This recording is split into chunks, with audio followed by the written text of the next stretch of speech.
My name is Salvatore Benedetti. I'm a cobbler from Brooklyn, and 12 days ago the world ended when zombies overran New York City.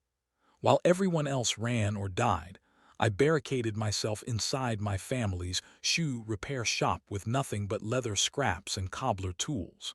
I watched my neighbors turn into flesh-hungry monsters. I survived by turning my dying trade into deadly weapons. This is how I made it through the first 12 days of the zombie outbreak. Before we start the video, let us know what country you are tuning in from in the comments section below. Perhaps we will make a story there. Let's begin. You probably don't know what a cobbler is anymore.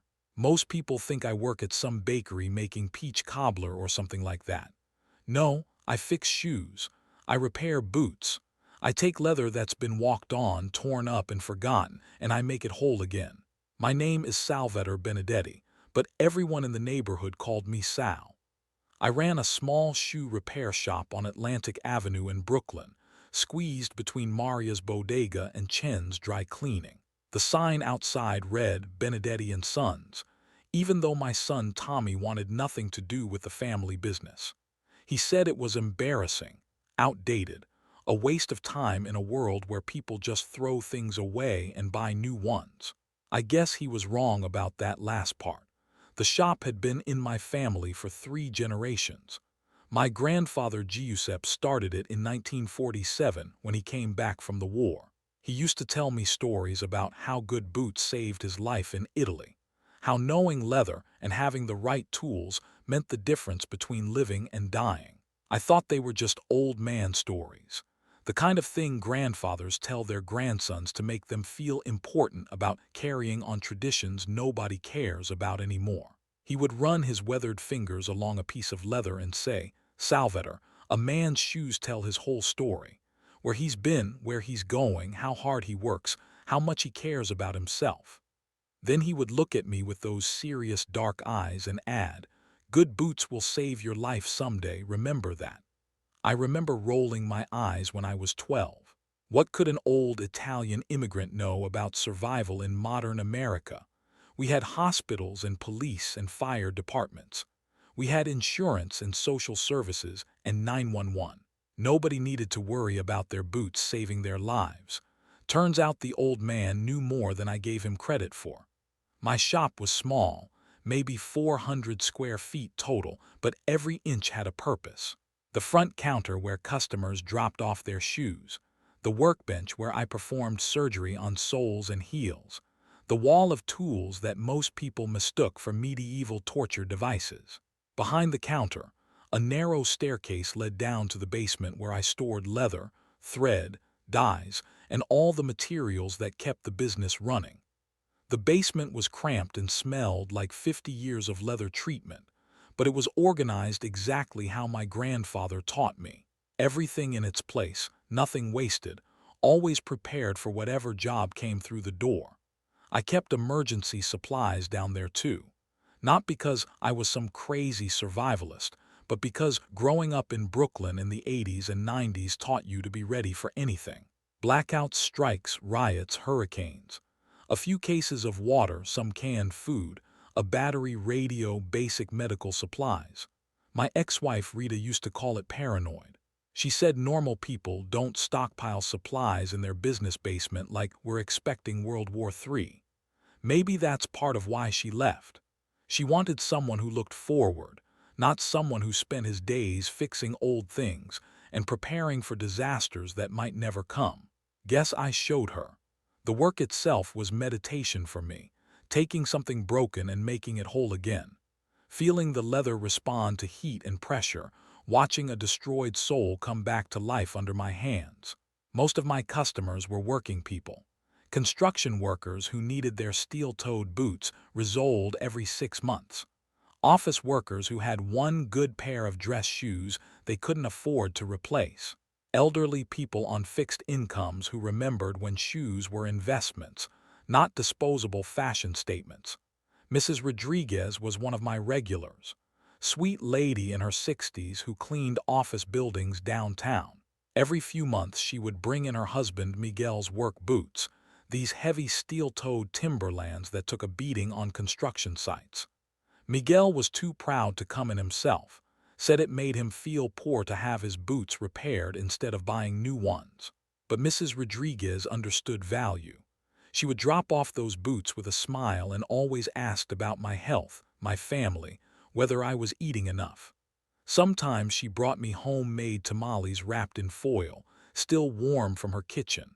People like her kept the shop alive. Not because of the money, though every $20 repair job mattered, but because they understood what I was doing.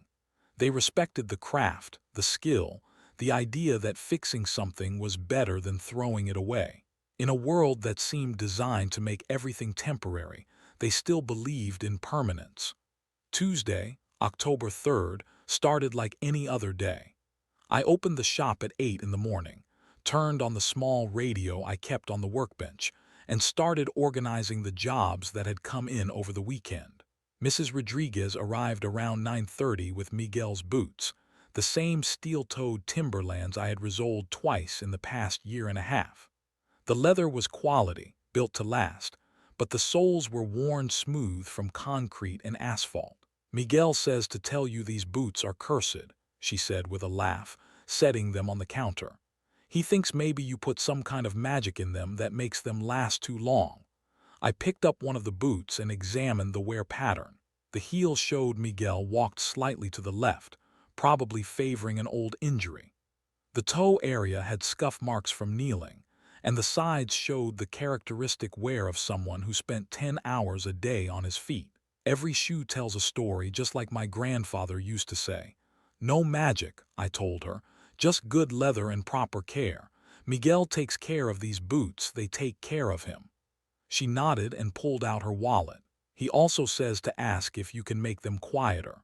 The supervisor at the new job site complains about workers making too much noise. That was an interesting request. Making boots quieter meant modifying the sole, adding softer materials, changing the way the foot struck the ground. It was delicate work that required understanding both the mechanics of walking and the properties of different materials. Most cobblers wouldn't bother with such a specialized job, too much effort for too little money. But I had been thinking about quiet movement lately. Don't ask me why. Maybe it was all the crime shows on television, or maybe it was some instinct I couldn't explain.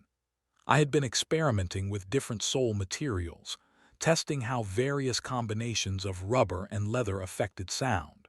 I even practiced walking around the shop in different shoes, listening to how my footsteps echoed off the walls. I can do that, I told Mrs. Rodriguez. Give me a week. She smiled and handed me the $20 bill. Miguel will be so happy. He hates when the boss yells at everyone about noise. After she left, I placed the boots on my workbench and really studied them.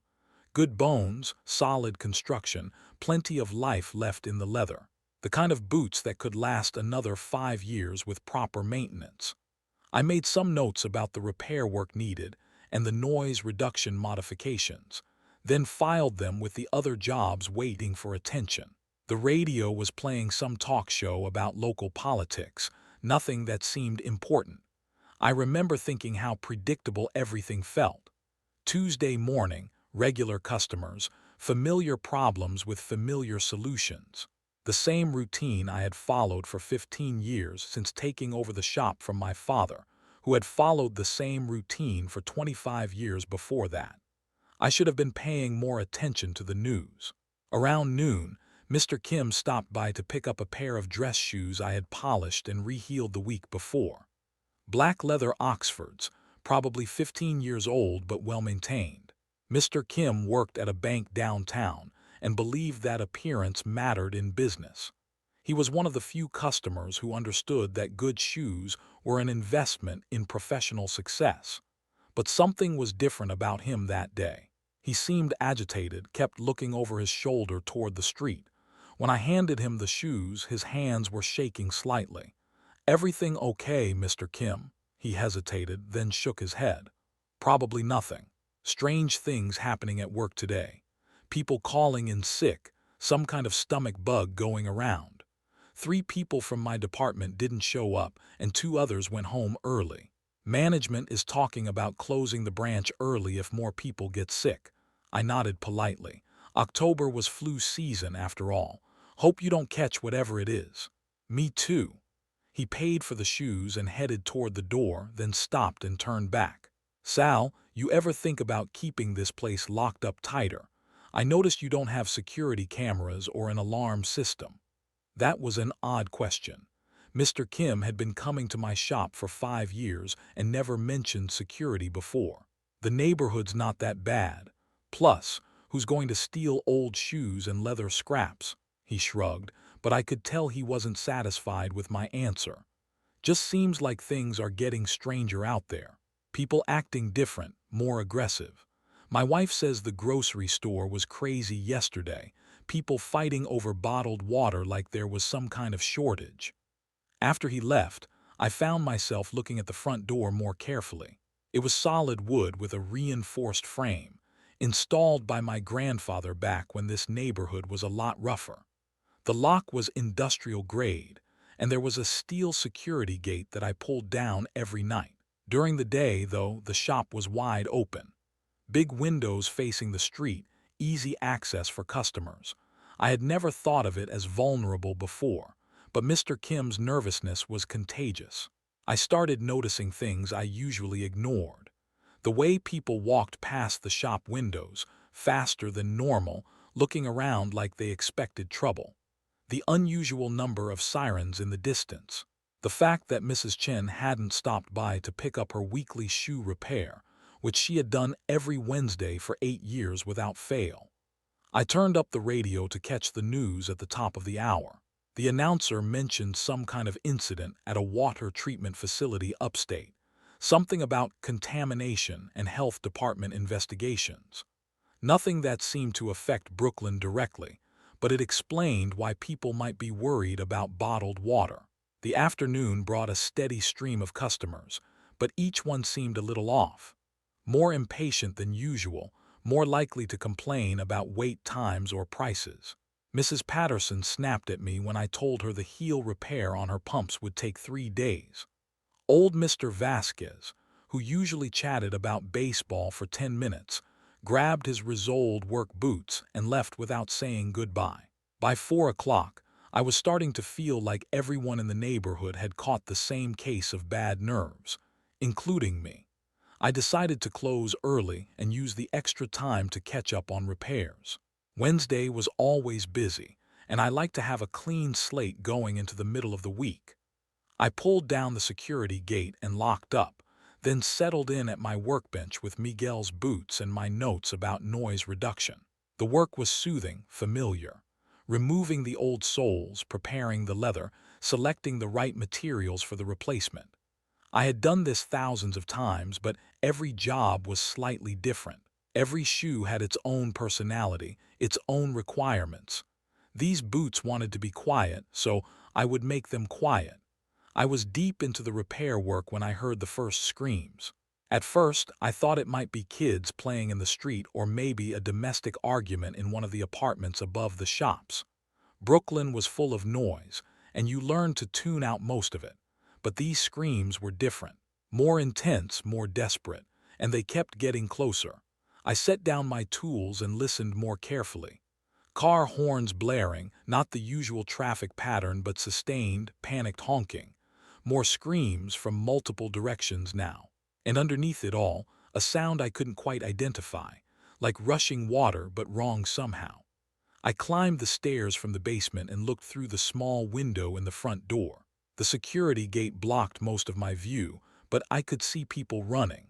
Not jogging or hurrying to catch a bus, but full-out sprinting like their lives depended on it. A woman ran past clutching a crying child, both of them covered in what looked like mud or dirt. Then I saw something that made no sense at all. A man in a business suit was chasing them. Not running after them like he was trying to help, but chasing them like a predator hunting prey. His shirt was torn and stained, his tie hanging loose around his neck. Even through the limited view of the window, I could see that something was fundamentally wrong with the way he moved. Too jerky, too aggressive, like he had forgotten how to be human. The woman with the child stumbled, and the businessman caught up to them. What happened next is burned into my memory forever, though I still have trouble believing what I saw. The man in the suit attacked them, not like a mugger or even a psychopath, but like a wild animal. He threw himself at the woman with complete disregard for his own safety, clawing and biting like he had lost all capacity for rational thought. I fumbled for the radio, trying to find a news station that might explain what was happening. Static, music, a talk show about gardening tips. Finally, I found a local news broadcast, but the signal was weak and full of interference. The reporter was talking fast, stumbling over words like he was reading from notes that kept changing. Something about multiple incidents across the city, hospitals overwhelmed, authorities requesting that people stay indoors. The signal faded in and out, but I caught fragments that didn't make sense. Aggressive behavior, unknown pathogen, avoid contact with affected individuals. I tried my cell phone, but the call wouldn't go through. The internet on my ancient laptop was running slower than usual, and most websites seemed to be overloaded. Social media was full of confused posts and blurry videos that raised more questions than they answered. By sunset, the screaming outside had mostly stopped, but the silence was somehow worse than the chaos. I sat in my basement workshop, Miguel's half-repaired boots in front of me, trying to process what I had witnessed. The rational part of my mind insisted there had to be a logical explanation. A gas leak causing hallucinations, a terrorist attack with some kind of chemical weapon, mass hysteria triggered by false news reports. But the irrational part of my mind, the part that remembered my grandfather's stories about surviving impossible situations, was telling me to prepare for something much worse. I spent that evening taking inventory of my emergency supplies and thinking about my grandfather's advice. Good boots will save your life someday. A man's shoes tell his whole story. Be ready for anything because you never know when everything you depend on will disappear. As I worked on Miguel's boots, adding layers of soft rubber to muffle the sound of footsteps, I couldn't shake the feeling that I was preparing for more than just a noisy construction site. I was preparing for a world where making noise might get you killed. I just didn't know how right I was. Wednesday morning brought a silence that felt wrong for Brooklyn. No traffic sounds, no delivery trucks, no kids walking to school. I had spent the night in my basement workshop, dozing fitfully on the old couch I kept down there for long repair jobs. Every few hours, I would climb the stairs and peek through the front window, but the street remained empty except for abandoned cars and scattered debris. The radio was mostly static now, with occasional bursts of emergency broadcasts that cut in and out too quickly to understand. Something about quarantine zones and emergency shelters, but the information was fragmented and contradictory. My cell phone had no signal at all, and the internet was completely down. For the first time in my life, I was truly cut off from the outside world. I tried to convince myself this was temporary. A terrorist attack, maybe, or some kind of chemical spill that required evacuation. The authorities would get things under control, people would come back, and by next week I would be telling customers about the crazy few days when Brooklyn went quiet.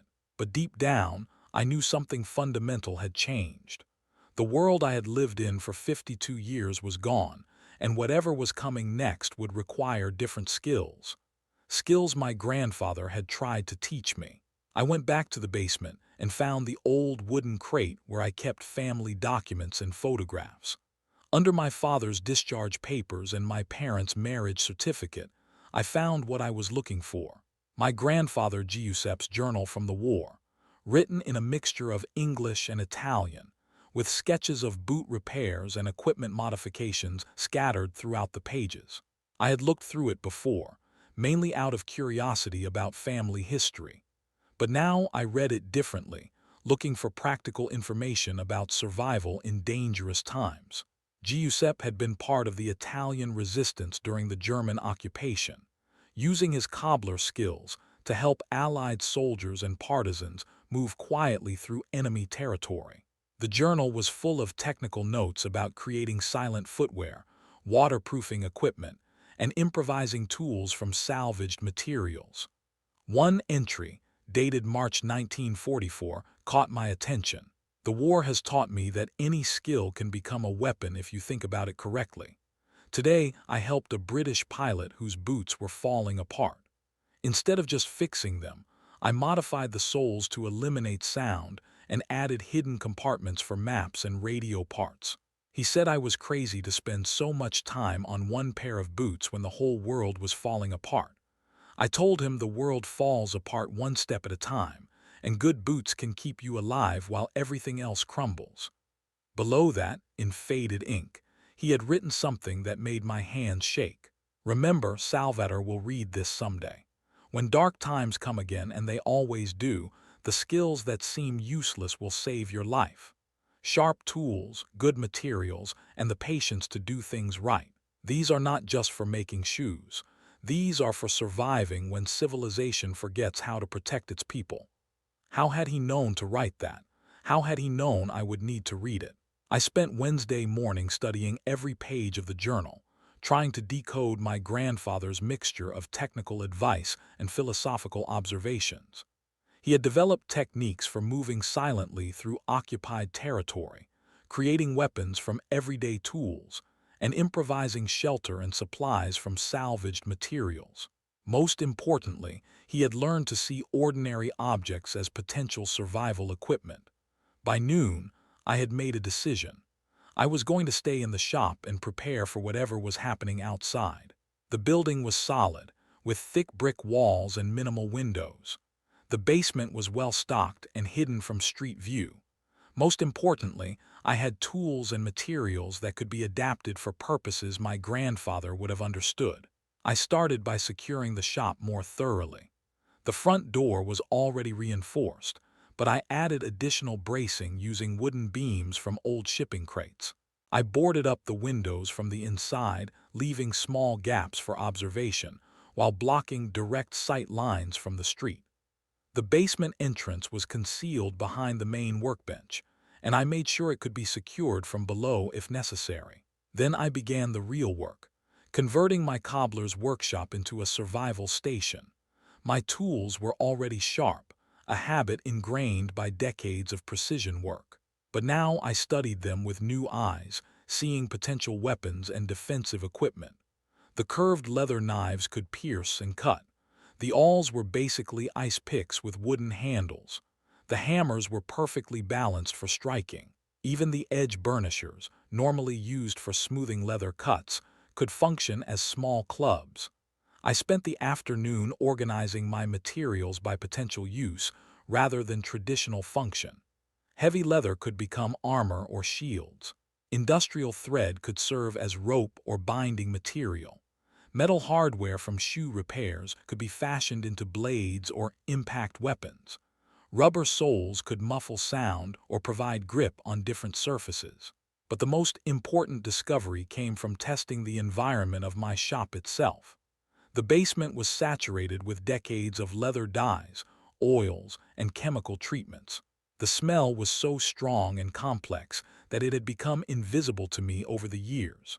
But now, thinking about my grandfather's notes on concealment and camouflage, I realized those odors might serve a crucial purpose.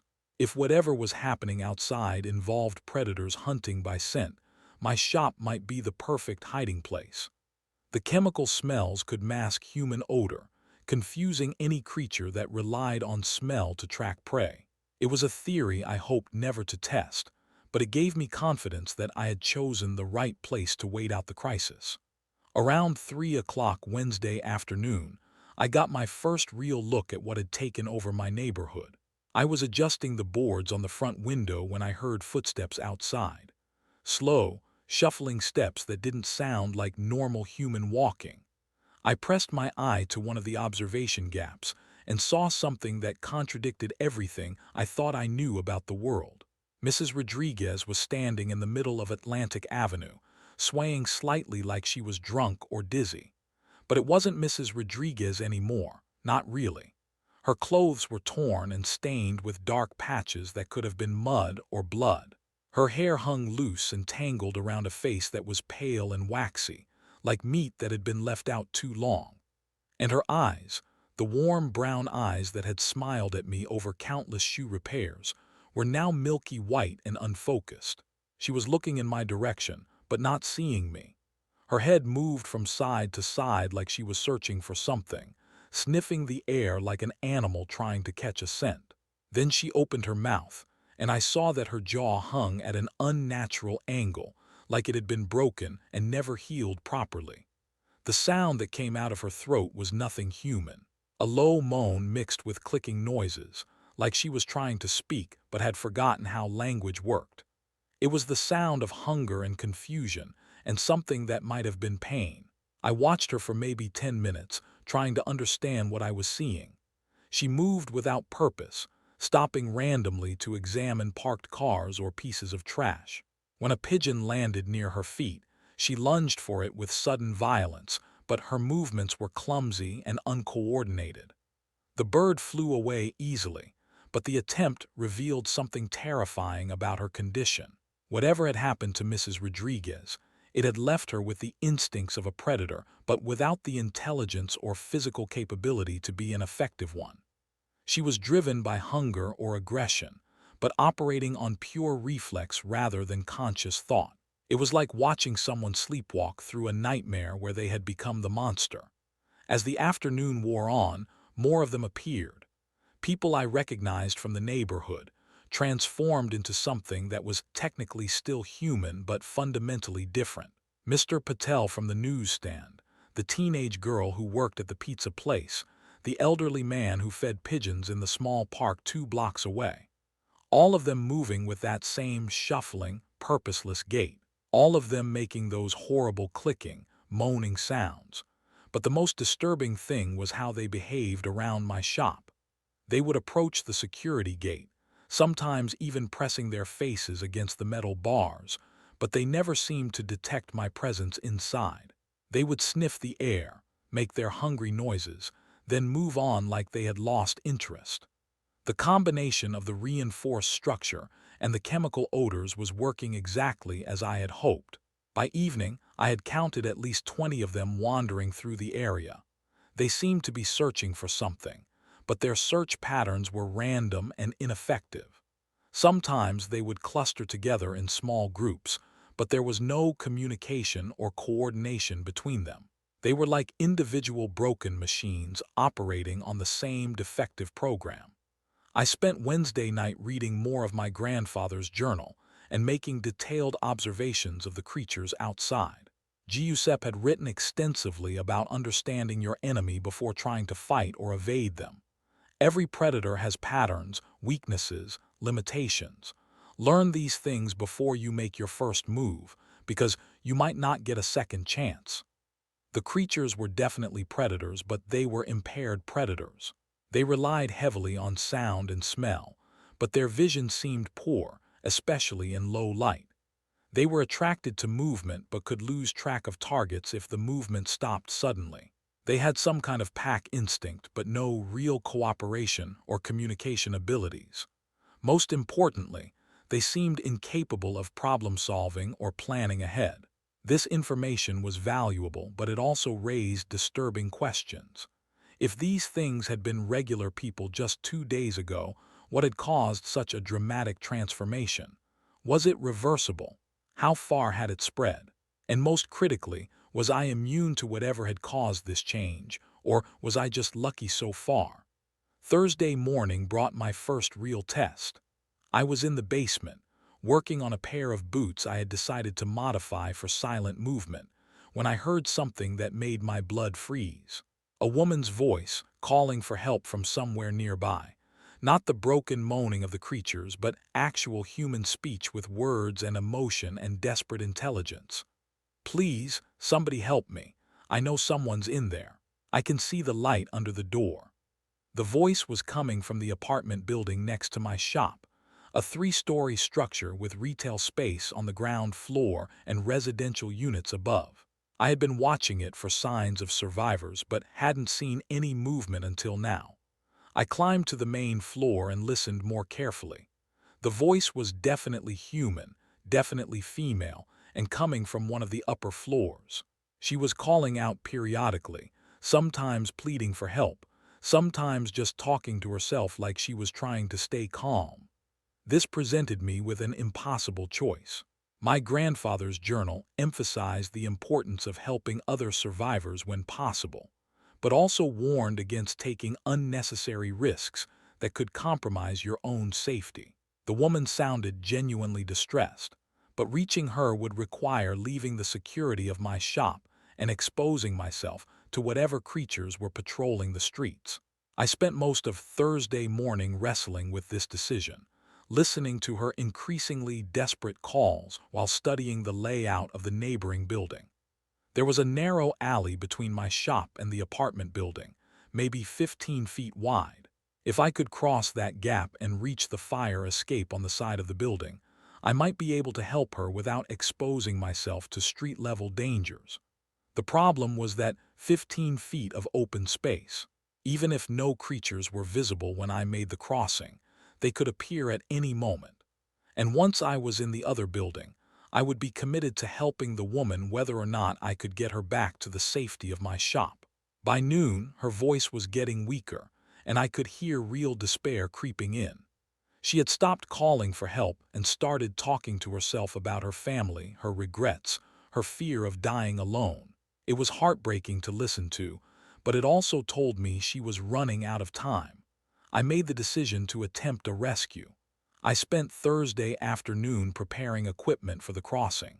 Lightweight leather armor made from heavy aprons and reinforced with metal hardware. A tool roll containing my sharpest knives and awls, arranged for quick access. Rope made from braided leather strips in case I needed to help the woman descend from an upper floor. And most importantly, a pair of boots I had modified with completely silent soles, designed according to techniques from my grandfather's journal. The boots were my masterpiece of practical cobbling, multiple layers of different rubber compounds, carefully shaped and balanced to eliminate any sound when walking on hard surfaces. They were heavier than normal shoes but provided perfect grip and total noise elimination. If I was going to risk my life crossing that alley, I wanted every possible advantage. I waited until late afternoon, when the creatures seemed less active and the light was dim enough to provide some concealment. Then I quietly removed the barricades from my back door, the one that opened onto the alley, and prepared to make my move. The moment I stepped outside, I realized how much the world had changed. The air smelled wrong, like garbage and sickness and something chemical that burned my nostrils. The silence was oppressive, broken only by distant sounds that could have been wind or could have been the movements of predators I couldn't see. Even the 15 feet between buildings seemed like an vast open space filled with potential death. But the modified boots worked perfectly. My footsteps made no sound at all on the broken asphalt, and I reached the base of the fire escape without attracting any attention. The metal ladder was rusty but solid, and I climbed to the second floor as quietly as possible. The woman's voice was coming from a window on the third floor. I could see her silhouette through a gap in some makeshift curtains, and she appeared to be alone. I climbed another level and tapped gently on the window glass. Her face appeared immediately, streaked with tears but alive with hope. She was maybe 30 years old, with dark hair and eyes that showed she had been through hell but hadn't given up. She fumbled with the window latch, and when it opened, words poured out of her like water from a broken dam. "Thank God, I thought I was going crazy. I've been trapped here since Tuesday. Those things are everywhere. They got Mrs. Patterson from downstairs. I heard her screaming. I've been so scared." I held up my hand to quiet her, then spoke in the lowest whisper possible. "How many of those creatures have you seen? Are there any in this building?" She shook her head. "I don't think so. They were all over the street yesterday, but I haven't seen any today. I'm Sarah, by the way, Sarah Chen." Chen. Mrs. Chen's granddaughter, the one who was supposed to start college this year. I had heard about her from her grandmother, who was so proud of her getting into nursing school. Small world, getting smaller every day. "I'm Sal from the shoe repair shop next door. Can you climb down the fire escape?" She nodded eagerly. Yes, I can do that. Are we going to your shop? Is it safe there? I was about to answer when I heard something that made my stomach drop. The shuffling footsteps of multiple creatures moving through the alley below us. They had appeared while we were talking, drawn by our voices or our movement or just random chance. There were at least 5 of them, maybe more, clustering around the base of the fire escape like they knew something interesting was happening above. Sarah saw them too and went pale. What do we do now? I looked down at the creatures, then back at her frightened face, then across the gap to my shop with its reinforced walls and hidden basement. 15 feet had never seemed so far. We wait, I whispered. They'll move on eventually. My shop is safe. We just have to be patient. But even as I said it, I could see more creatures emerging from other buildings and side streets. They were gathering in the alley like they had detected something that interested them. And Sarah's window was on the 3rd floor of a building with no other exits. We were trapped, and the sun was starting to set. Sarah and I crouched by her 3rd floor window for over an hour, watching the creatures mill around the fire escape below us. They seemed to know we were somewhere nearby, but they couldn't pinpoint our exact location. Every few minutes, one of them would grab the ladder and shake it, making horrible grinding sounds against the brick wall. Others would pace back and forth, sniffing the air and making those clicking, moaning noises that had replaced human speech. The worst part was recognizing some of them. There was Mr. Vasquez, the old man who used to bring me his work boots for risoling. His flannel shirt was torn and stained, and he moved with that same shuffling gait as the others, but I could still see the man who had talked to me about baseball and his grandchildren. Mrs. Patterson from the 1st floor was there too, the woman Sarah had mentioned hearing scream. She kept trying to climb the fire escape, but lacked the coordination to make it past the first few rungs. As darkness fell, I realized we had a serious problem. The creatures weren't leaving. If anything, more were arriving, drawn by some signal I couldn't understand. The alley that had seemed like a manageable 15-foot crossing was now packed with at least a dozen of them, all moving randomly but all somehow focused on our general area. Sarah was handling the situation better than I expected. She stayed quiet, followed my lead about not making unnecessary movements, and seemed to understand the gravity of our situation without panicking. When I motioned for her to gather whatever supplies she had, she nodded and disappeared from the window for a few minutes, returning with a small backpack and a look of grim determination. "I've got some food and water," she whispered, "and my grandmother's first aid kit. She was a nurse for 40 years. That explained her composure. Growing up around medical training probably taught her to stay calm in crisis situations. It also meant she might have useful knowledge about what had happened to these people, assuming this was some kind of disease or biological contamination. I explained my plan in the lowest whisper possible. My shop has thick walls and a hidden basement. If we can get there, we'll be safe. But we need those things to clear out of the alley first." She nodded, then asked the question I had been dreading. What if they don't leave? I didn't have a good answer for that.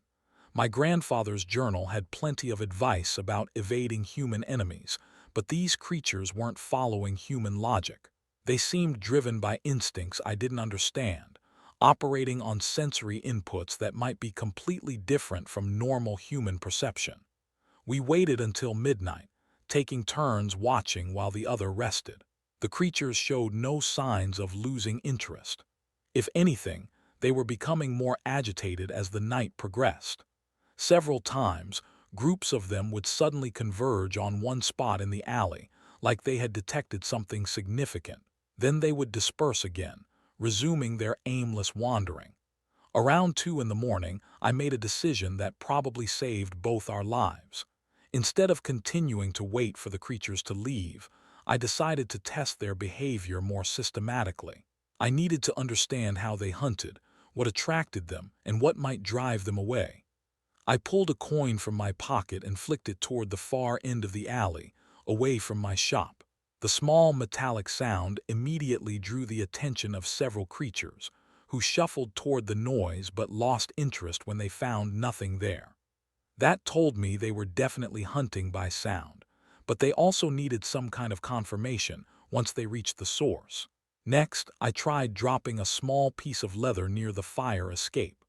The creatures noticed the movement but didn't react as strongly as they had to the sound.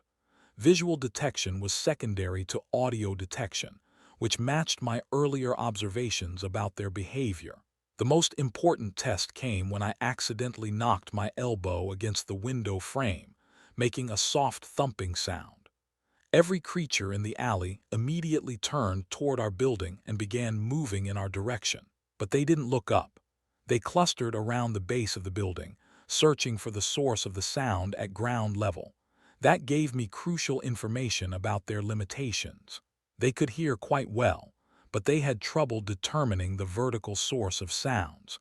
They also seemed to lose focus quickly if they couldn't find immediate confirmation of their target. By 3 in the morning, I had developed what my grandfather would have called an operational plan. It was risky and required precise timing, but it was better than waiting indefinitely for the creatures to lose interest. I explained the plan to Sarah in whispered fragments spread over half an hour, making sure she understood each step before moving to the next. We would create a distraction at the far end of the alley, drawing the creatures away from the fire escape. While they were investigating the false signal, we would climb down and sprint to my shop.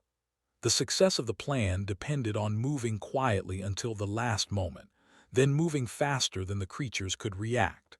The distraction was simple but effective. I had brought a small hammer in my tool roll, and I used it to break off several pieces of brick from the window frame. By throwing these fragments in sequence toward the street end of the alley, I could create multiple sounds that would draw the creatures away from our escape route. At 3:30, we put the plan into action. I threw the first piece of brick as far as I could toward Atlantic Avenue. The sharp crack of stone hitting asphalt immediately attracted the attention of most creatures in the alley. As they began shuffling toward the sound, I threw a second piece even further away. Then a third. The creatures followed the sounds like hungry animals chasing prey, clustering around each impact point and searching for whatever had made the noise. Within 5 minutes, most of them had moved to the far end of the alley, leaving a relatively clear path to my shop. "Now," I whispered to Sarah, "we climbed down the fire escape as quickly and quietly as possible." My modified boots made no sound at all on the metal grating, and Sarah had removed her shoes to eliminate noise. By the time we reached the ground level, the creatures were still clustered around the street end of the alley, investigating the brick fragments. The sprint to my shop back door took maybe 10 seconds, but it felt like an eternity. Every step expected to hear the horrible moaning sounds behind us, signaling that we had been detected. But the creatures were still focused on their fruitless search at the other end of the alley. I fumbled with the lock on my back door, my hands shaking from adrenaline and fear. Sarah pressed against the wall beside me, her eyes fixed on the creatures in the distance. The key finally turned, and we slipped inside, immediately barricading the door behind us. We had made it, but as I led Sarah down to the basement workshop, I realized our problems were just beginning. The rescue attempt had proven that the creatures were not going away.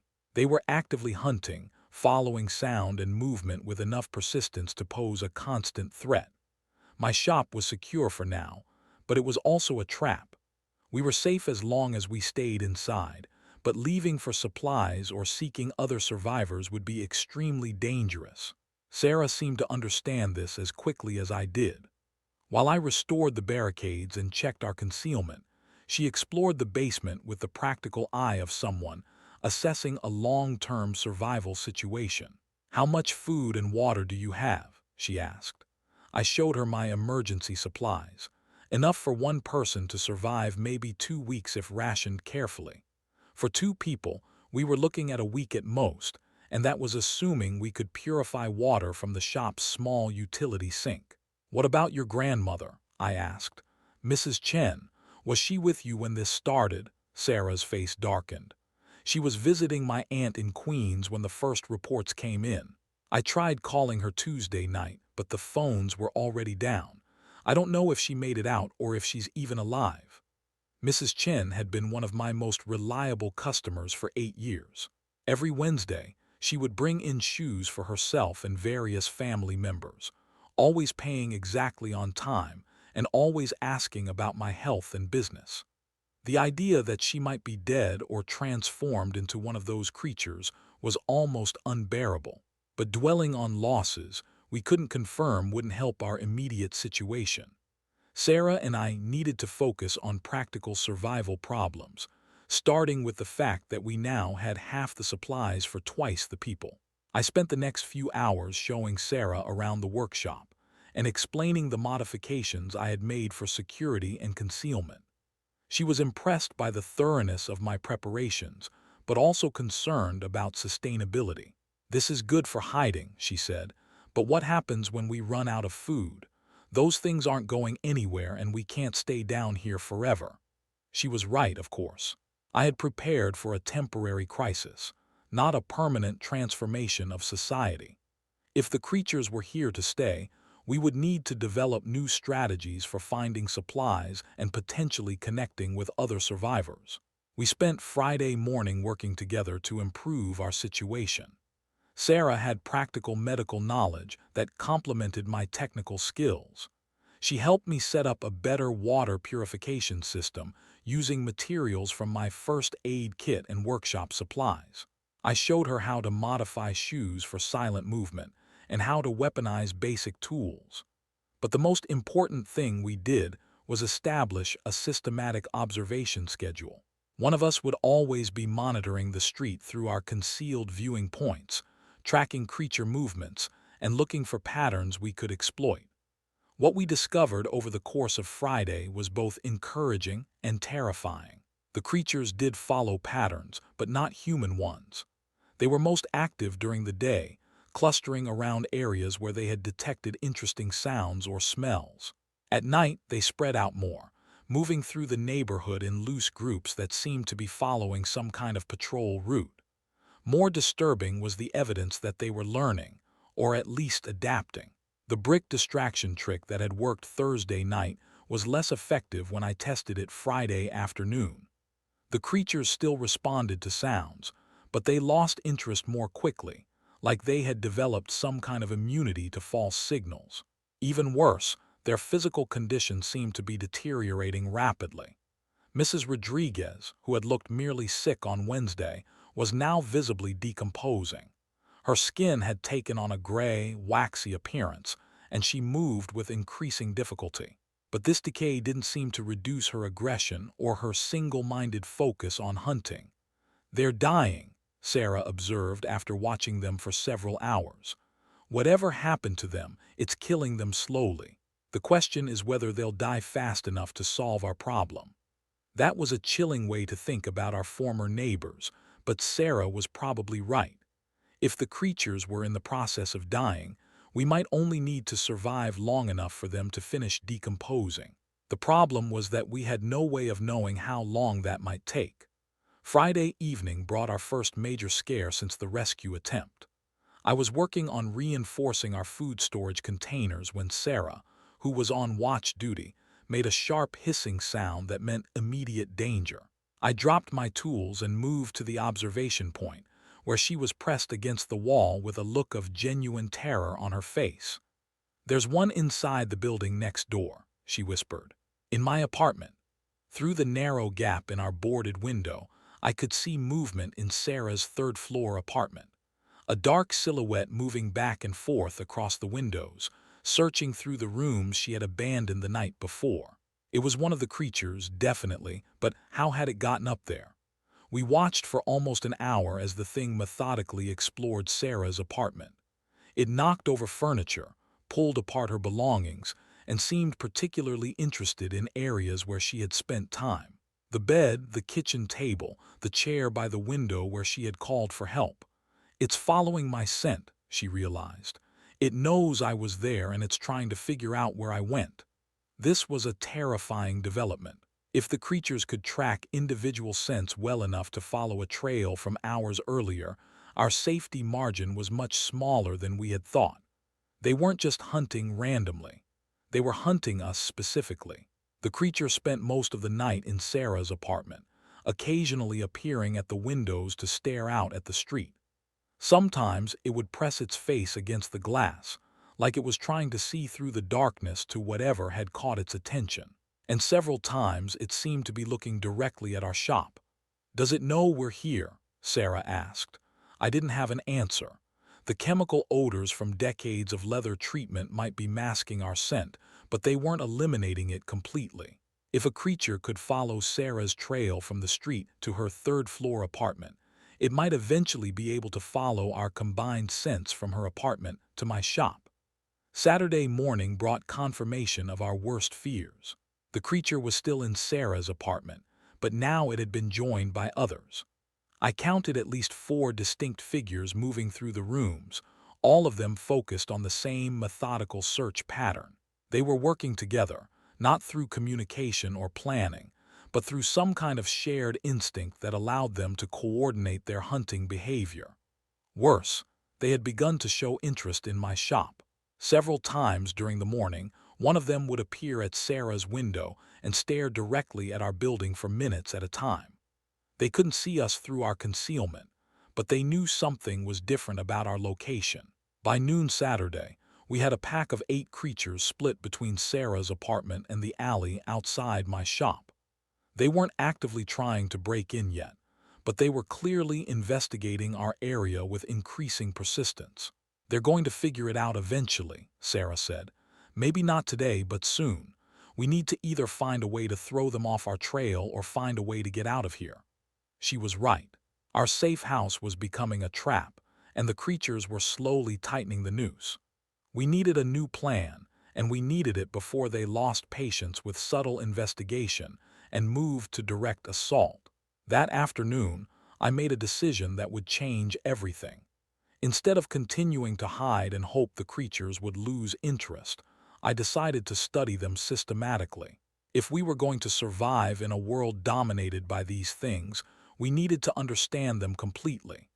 Their strengths, their weaknesses, their behavioral patterns, and most importantly, how to kill them if necessary. I spent Saturday evening reading through my grandfather's journal again, looking for strategies that might apply to our current situation.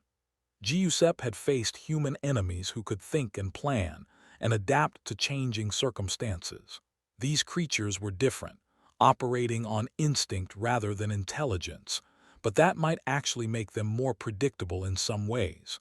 One entry from late 1944 caught my attention. The German patrols follow the same routes every night because they believe routine makes them more efficient. But routine also makes them vulnerable. Once you understand their pattern, you can avoid them completely or, if necessary, eliminate them one at a time. Could the same principle apply to creatures that weren't intelligent enough to vary their behavior? If their hunting patterns were based on instinct rather than planning, they might be easier to manipulate than human enemies. Sunday morning, I started mapping their movements systematically. Every 15 minutes, I would note the location and activity of each creature I could observe. By afternoon, I had identified clear patterns in their behavior. They were indeed following patrol routes, investigating the same locations at roughly the same times each day. More importantly, I had identified gaps in their coverage, time periods and locations where we could move without being detected if we were careful and precise about our timing. Sarah watched me work on the behavioral maps with growing understanding. "You're planning to leave, aren't you?" "We can't stay here much longer," I admitted. "They're getting closer to figuring out where we are, and we're going to run out of supplies in a few days regardless. Better to leave on our own terms than wait for them to force us out." She nodded, though I could see fear in her eyes. Where would we go? That was the critical question. We needed a destination that offered better long-term survival prospects than my shop. Somewhere with more supplies, better defenses, or other survivors who could help us. And we needed a route that would allow us to reach that destination without being detected or cornered by the creatures. I had some ideas: based on my knowledge of the neighborhood and what I had observed about creature behavior. But implementing any plan would require leaving the safety of our basement workshop and venturing into a world where making a single mistake could get us killed. As Sunday evening approached and the creatures resumed their night patrol patterns, I realized we were at a crossroads. We could continue hiding and hope for rescue that might never come, or we could take control of our situation and try to build something better than mere survival. The choice would determine not just whether we lived or died, but what kind of people we became in this new world where the old rules no longer applied. Sunday night, I made the decision that would either save our lives or get us both killed. We were leaving the shop. The choice wasn't really a choice anymore. Our food would last maybe 2 more days. The creatures were showing increasing interest in our building, and Sarah had developed a persistent cough that worried me. The basement air was getting stale despite our ventilation efforts, and we both knew that staying much longer would mean dying slowly instead of taking our chances in the outside world. But I wasn't going to stumble blindly into the streets hoping for the best. My grandfather had taught me that survival required preparation, planning, and the right equipment. If we were going to leave our fortress, we were going to do it properly. I spent Monday morning creating what Giuseppe would have called a mission profile. Our primary objective was reaching the Brooklyn Bridge, where emergency broadcasts had mentioned evacuation points before the communications went dark. Secondary objectives included finding supplies, locating other survivors, and gathering information about the scope of the crisis.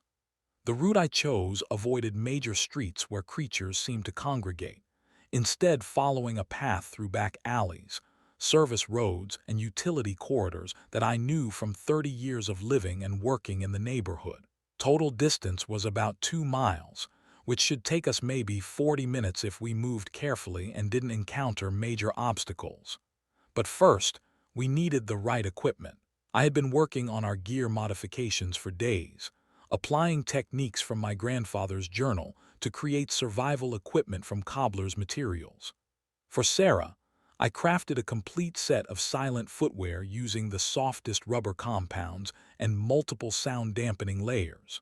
The boots were heavier than normal shoes but provided perfect grip and total noise elimination on any surface we were likely to encounter.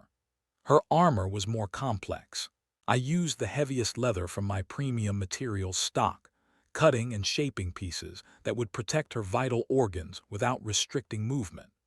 The chest piece was reinforced with metal hardware salvaged from industrial shoe repairs, and the arm guards incorporated flexible joints that allowed full range of motion while deflecting bites or claws. For myself, I created an upgraded version of the gear I had used for Sarah's rescue attempt.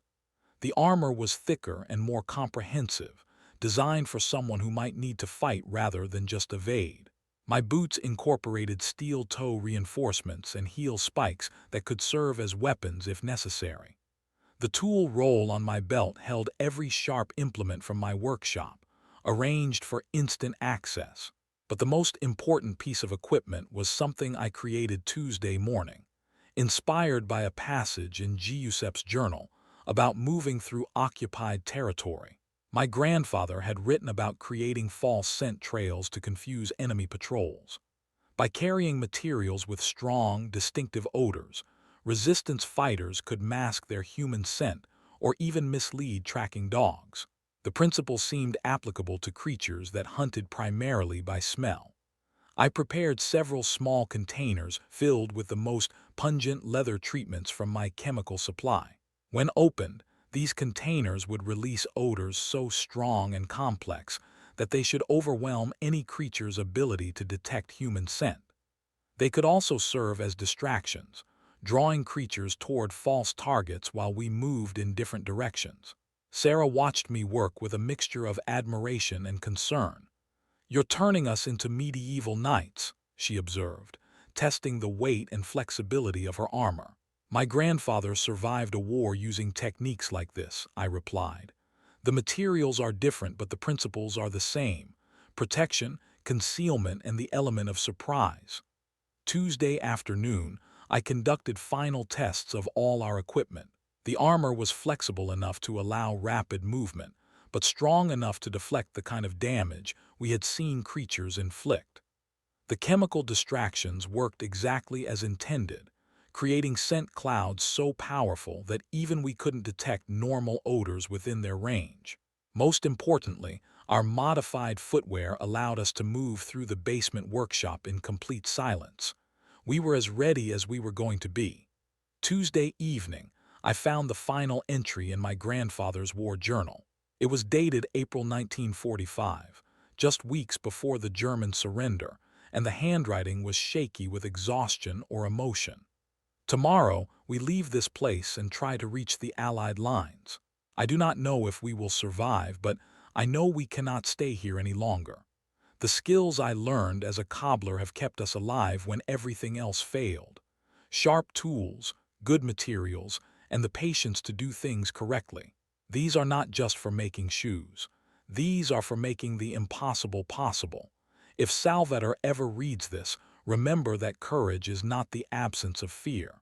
Courage is doing what must be done despite the fear. The boots I made carried me through the darkest times. May the boots you make carry you to safety. Reading those words, written by a man who had faced impossible odds and survived, gave me the confidence I needed for what we were about to attempt. Giuseppe had started as a simple cobbler and became a resistance fighter when circumstances demanded it. Now circumstances were demanding the same transformation from me. Wednesday morning brought our final preparations. We ate the last of our food supplies and filled every container we could carry with purified water. Sarah packed the medical supplies her grandmother had left, while I secured the workshop exactly as my grandfather would have wanted it. Tools cleaned and organized, materials properly stored, everything ready for someone else to use if they found this place after we were gone. At noon, we conducted our final observation of creature movement patterns. The timing looked good. Most of them were clustered near the main streets, following what had become their standard daytime patrol routes. The back alley system I had chosen for our escape route was relatively clear, with only occasional stragglers moving through the area. But there was one disturbing development. The creatures were showing signs of increased coordination. Groups that had been wandering randomly were now moving together with more purpose. It wasn't intelligent cooperation, but it suggested their hunting instincts were becoming more refined. "They're learning," Sarah noted as we watched a pack of 6 creatures move through the neighborhood in a loose formation. Not individually, but as a group, like a hive mind developing better survival strategies. This made our departure even more urgent. If the creatures were becoming more effective hunters, our window for safe movement was shrinking rapidly. Every day we delayed increased the chance that they would develop tactics we couldn't counter. At 2 o'clock Wednesday afternoon, we made our final preparations and reviewed our plan one last time. The route was memorized, the equipment was tested, and our communication signals were established. We would move in single file with me leading, using hand signals to coordinate stops and direction changes.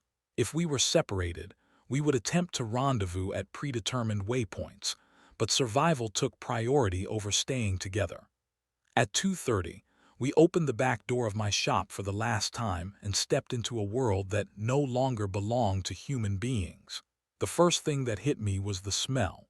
After days in the chemically saturated air of my workshop, the outside world smelled like death and decay. Sweet, sickening odors that made my stomach clench and my eyes water. This was what our neighborhood had become. A charnel house where former neighbors wandered as walking corpses. But our equipment was working perfectly. The modified boots made no sound at all on the broken asphalt, and the chemical scent containers seemed to be masking our presence effectively. We moved through the first alley without attracting any attention from the 2 creatures feeding on something unidentifiable near a dumpster. The second block was more challenging. A group of 4 creatures had taken up position near the intersection we needed to cross, and they seemed more alert than usual. I deployed one of the chemical distractions, rolling the opened container toward a parked car 20 feet away. The powerful odors immediately drew their attention, and they shambled toward the false signal while we crossed behind them. By 3 o'clock, we had covered almost half the distance to our objective without any serious incidents. My confidence was growing, and I started to believe we might actually make it to the bridge without having to fight our way through creature encounters. That's when everything went wrong. We were moving through a narrow service alley between two apartment buildings when Sarah grabbed my arm and pointed ahead. The exit from the alley was blocked by the largest group of creatures we had seen yet. At least 15 of them, clustered around something that had drawn their collective attention. They weren't moving randomly anymore. They were focused, alert, and positioned exactly where we needed to go. I pulled Sarah back against the brick wall and studied the situation. The creatures were between us and our planned route, but backtracking would add dangerous time to our journey and might lead us into other patrols. We needed a way through or around them, and we needed it quickly. The creatures were gathered around what looked like another survivor. Someone had tried to reach the same objective we were pursuing, but they had been caught in the open without proper preparation. I couldn't see enough detail to determine if the person was still alive, but the feeding behavior of the creatures suggested the encounter was over. This presented us with a horrible moral dilemma. If the person was still alive, we might be able to help them, but attempting a rescue would expose us to exactly the kind of coordinated attack we had been trying to avoid. And if the person was already dead, risking our lives would accomplish nothing except getting more people killed. Sarah made the decision for us. "We can't help them," she whispered. "Look at the feeding pattern. That person has been dead for hours." She was right. The creatures weren't fighting over fresh prey. They were engaged in the methodical consumption of remains, which meant we were looking at the aftermath of an earlier encounter rather than an ongoing emergency. But the presence of another survivor in our area raised disturbing questions. Were there others attempting the same escape route? Had word spread about evacuation points at the bridge? If so, we might encounter more groups of creatures that had been attracted by previous travelers. I decided to change our route, using a longer path that would take us around the feeding site. It would add 15 minutes to our journey and force us to cross one major street in daylight. But it was better than trying to sneak past 15 creatures in a confined space. The detour took us through territory I knew less well, past buildings where I couldn't predict creature movement patterns. But the principles my grandfather had taught me still applied. Move quietly, stay alert, and always have an escape plan ready.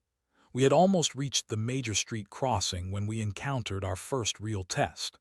A lone creature emerged from a doorway just 10 feet ahead of us, moving directly into our path. It was one of the recent transformations, still wearing clothes that suggested it had been human just days earlier.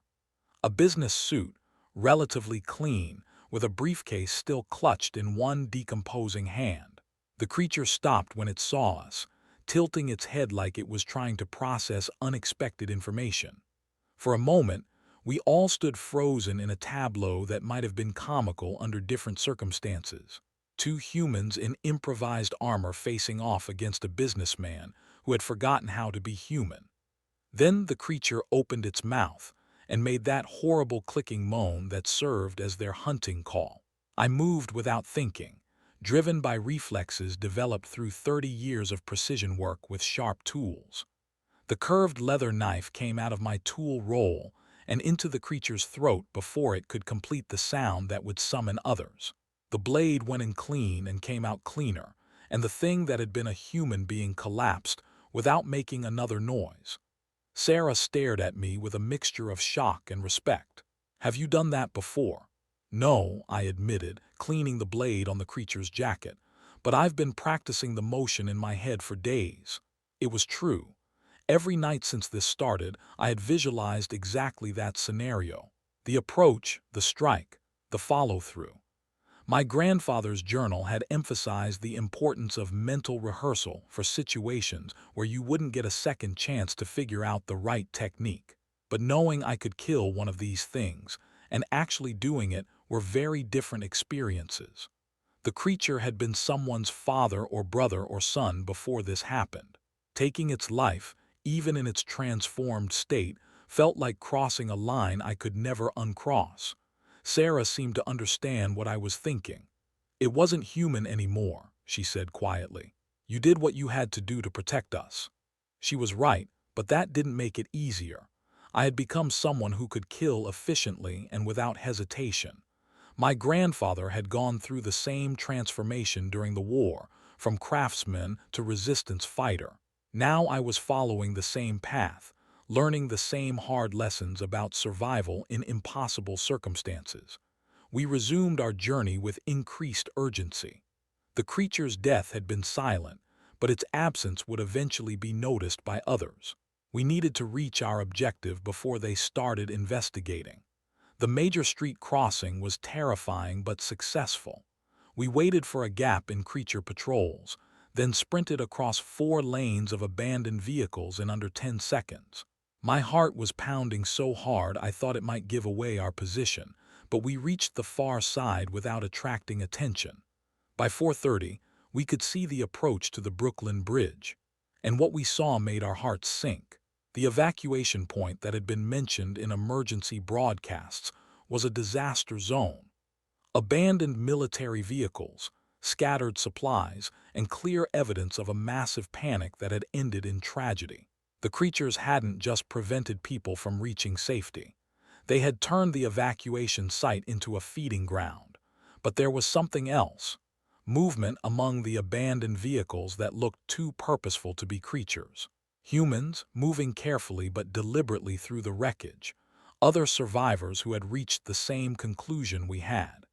As we got closer, I counted at least 8 people working together to salvage supplies and equipment from the failed evacuation.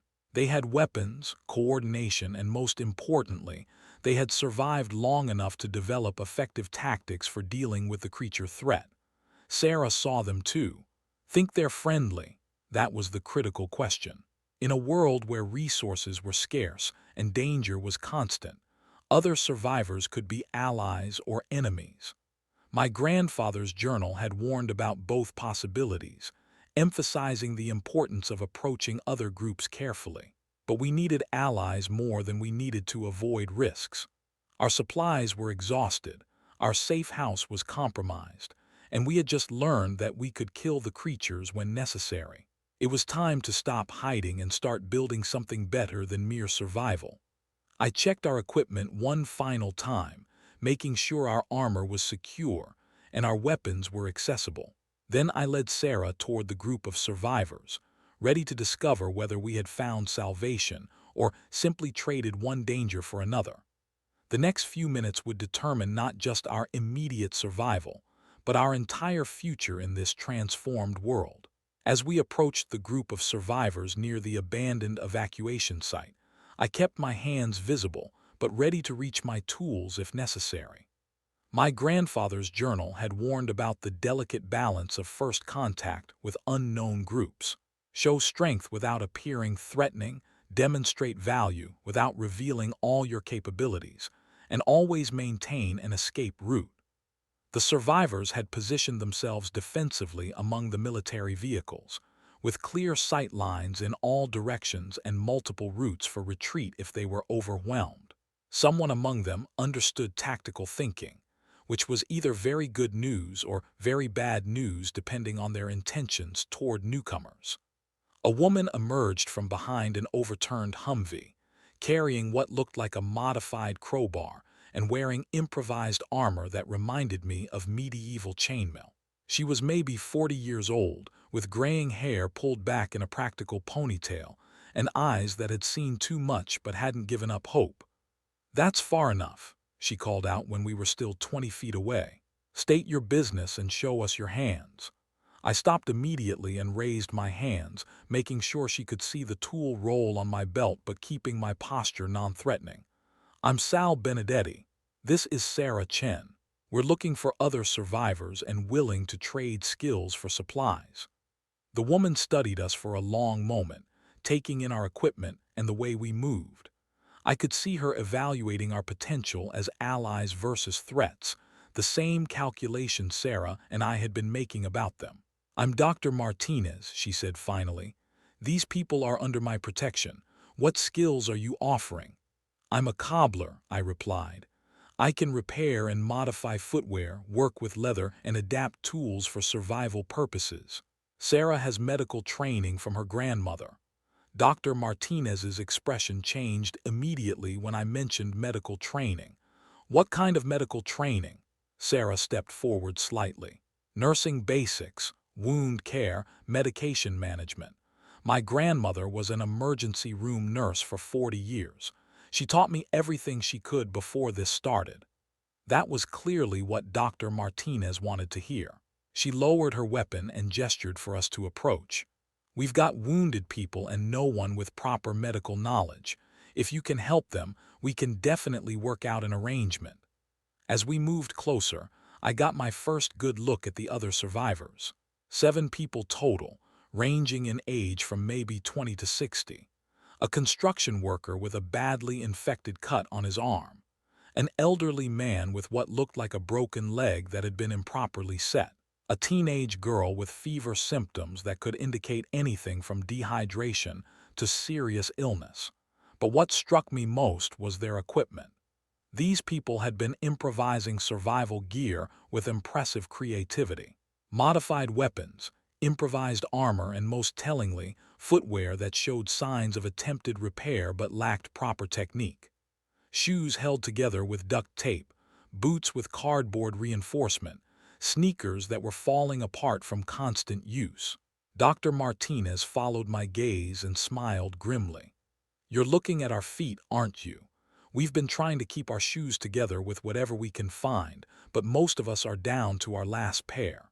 A few more days of this, and we'll be walking barefoot through a city full of broken glass and infected blood."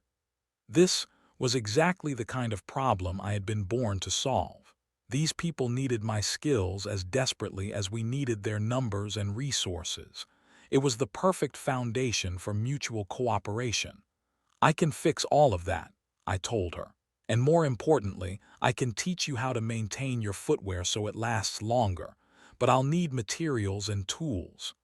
"We've got materials," said the construction worker, whose name turned out to be Frank. "There's a shoe store 6 blocks from here that we cleared out yesterday. Tons of inventory, but most of it is fashion shoes that fall apart after a day of real use." Fashion shoes. I could work with that. The materials were still good leather and rubber, just assembled incorrectly for survival purposes. I could break them down and rebuild them properly, creating footwear that would last months instead of days. While Sarah examined the wounded members of the group, I negotiated terms with Dr. Martinez. The arrangement was straightforward. I would provide footwear repair and modification services for the entire group, and in exchange, we would receive food, water, protection, and a share of any supplies they recovered from scavenging operations. But the most important part of the deal was information. Dr. Martinez had been collecting intelligence about the crisis since the first day. She was an emergency room physician who had been working at Brooklyn Methodist Hospital when the initial cases started arriving. Her perspective on what had happened was both more detailed and more terrifying than anything Sarah and I had pieced together from fragmentary news reports. "It started Tuesday morning with maybe a dozen patients showing acute neurological symptoms," she explained, as we sat around a small cooking fire that evening. "Seizures, violent behavior, rapid cognitive decline. At first, we thought it was some kind of drug contamination or industrial poisoning, but the symptoms were too consistent and the progression was too fast. The affected patients had become increasingly aggressive throughout Tuesday, requiring restraints and sedation. By Wednesday morning, they had lost all capacity for speech or rational thought. By Wednesday afternoon, they were attacking anyone who came near them with desperate hunger and complete disregard for their own safety. The hospital tried to contain them, but we weren't prepared for anything like this," Dr. Martinez continued. "The infection spread faster than we could track it. Within 48 hours, We had lost contact with the city health department, the CDC, and most other hospitals. The last coherent report I received suggested the contamination had reached the water treatment facilities serving most of the metropolitan area. This confirmed my suspicions about the scope of the crisis. We weren't dealing with a localized outbreak that might be contained by authorities. We were dealing with a systemic collapse that had affected millions of people across multiple states. The old world was gone, and we were now living in whatever came next. But Dr. Martinez had more disturbing news. The creatures weren't just mindless predators driven by hunger. They were changing, evolving, becoming more effective at hunting and surviving in their transformed state. The early cases died within 72 hours, she said. Their bodies couldn't sustain the neurological damage and metabolic changes. But the later cases, the ones who were infected after the initial wave, they're lasting longer, and they're showing signs of adaptation. I thought about what Sarah and I had observed during our final days in the shop. The creatures had indeed seemed more coordinated, more purposeful in their hunting behavior. If they were continuing to evolve in response to their environment, they might eventually become threats that no amount of preparation could counter. Thursday morning brought my first real test as a member of the group. Frank's arm infection had worsened overnight despite Sarah's treatment, and Dr. Martinez determined that he needed antibiotics we didn't have access to. There was a pharmacy 8 blocks away that might still have medical supplies, but reaching it would require crossing territory controlled by what the group called a megaherd. A megaherd was exactly what it sounded like. Instead of the small groups of creatures Sarah and I had encountered, some areas of the city were now dominated by massive concentrations of hundreds or even thousands of the transformed. They moved together like flocks of birds or schools of fish, following some collective instinct that allowed them to coordinate without communication. We've seen herds with over 500 creatures moving through the financial district, explained Maria, a former police officer who had become the group's primary scout. They strip an area completely clean, then move on to fresh hunting grounds. If you get caught in the open when one passes through, you don't have any chance of survival. The pharmacy was located at the edge of known megaherd territory, which meant our timing had to be perfect. We would need to reach the target, gather supplies, and retreat before the next herd rotation brought hundreds of creatures through the area. Dr. Martinez wanted to send a small team of experienced scavengers, but I volunteered to join the mission. My skills would be valuable if the team encountered obstacles that required tool work or improvised solutions. More importantly, I needed to prove my worth to the group beyond just fixing their shoes. The team consisted of Maria, myself, and a quiet man named David who had been a locksmith before the crisis. 3 people with complementary skills sets, traveling light and fast with the goal of getting in and out before the area became impassable. We left Thursday morning at dawn, using a route Maria had scouted previously. The journey took us through neighborhoods I had known my entire life, but they were now unrecognizable. Every building showed signs of violent struggle. Every street was littered with abandoned vehicles and personal belongings. The normal sounds of city life had been replaced by an oppressive silence broken only by the distant moaning of creature groups we couldn't see. But the most disturbing sight was the evidence of failed evacuation attempts. Military checkpoints that had been overrun, emergency shelters that had become slaughter sites, and everywhere the scattered remains of people who had trusted in authorities that no longer existed. Don't look too closely at the bodies, Maria advised as we picked our way through the remains of a National Guard position. It'll just mess with your head and you need to stay focused. She was right. Dwelling on individual tragedies wouldn't help us complete our mission or survive the return journey. I forced myself to think like my grandfather would have, focusing on practical concerns like route navigation and threat assessment rather than the human cost of what had happened here. The pharmacy was located in a small strip mall that had been partially destroyed during the initial chaos. The front windows were shattered, and most of the over-the-counter medications had been looted already. But David's locksmith skills gave us access to the secured areas where prescription drugs were stored. We found what we needed: antibiotics for Frank, pain medications for the elderly man with the broken leg, and various other medical supplies that would be invaluable for treating future injuries. But we also found something unexpected. The pharmacy's back office contained a radio setup that was still functional. Not the emergency broadcasts we had been hearing, but a two-way communication system that connected to other survivor groups across the city. David got it working, and for the first time in over a week, we heard live voices from other people who had made it through the initial crisis. The news was mixed. There were confirmed survivor settlements in Queens, Manhattan, and the Bronx. Some had dozens of people, good defenses, and sustainable food sources. But there were also reports of groups that had turned hostile, raiding other settlements and taking supplies by force. The collapse of central authority had created a patchwork of small communities, some cooperative and some predatory. Most importantly, we learned that evacuation efforts were continuing from locations outside the affected area. Military bases in New Jersey and Long Island were still accepting refugees, but reaching them required crossing territory controlled by megaherds that had grown larger and more aggressive over the past week. There's a group near Prospect Park that claims they've figured out how to predict herd movements, reported a voice from somewhere in Queens. They're using observation posts and radio coordination to track the major groups.